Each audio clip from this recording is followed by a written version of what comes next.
We worship originality. We talk about genius as if it's magic, a spark no one's ever seen before. But here's the truth.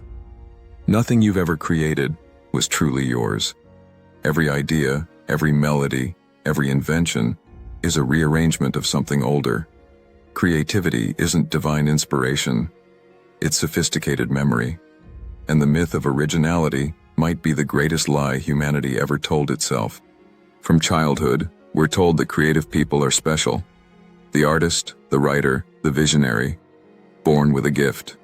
We romanticize the lone genius, Beethoven, Picasso, Einstein, Jobs. But history hides what psychology reveals. None of them created from nothing. They consumed endlessly, stole shamelessly, and transformed what they absorbed. Beethoven borrowed folk melodies. Shakespeare recycled Italian plots. Einstein's theories were built on decades of forgotten equations. The difference wasn't originality, it was synthesis.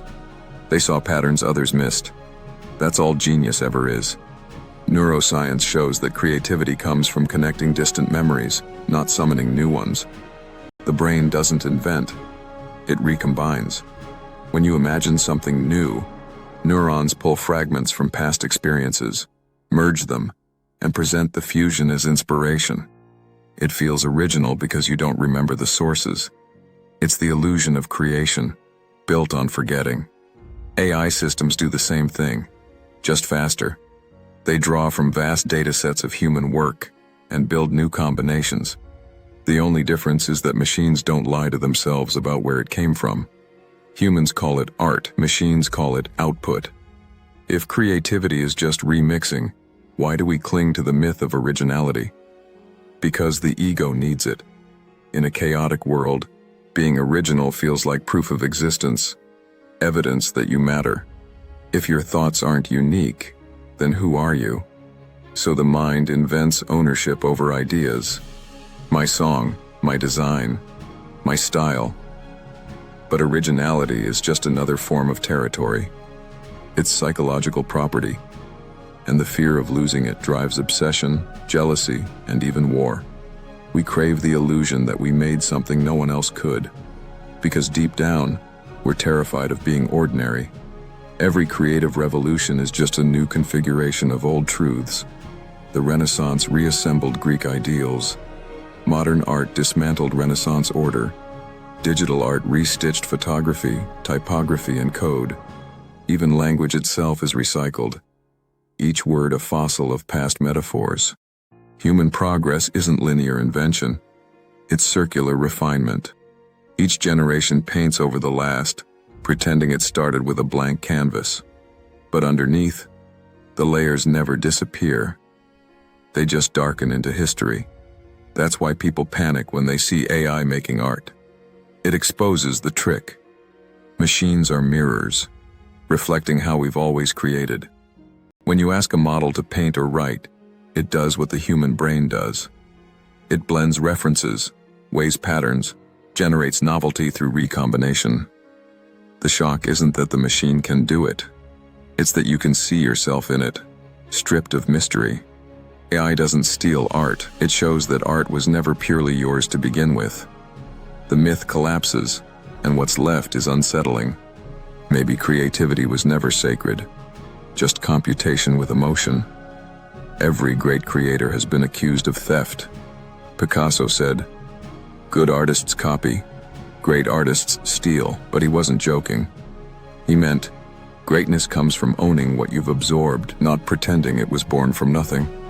We don't stand on the shoulders of giants. We stand on the corpses of forgotten inspirations.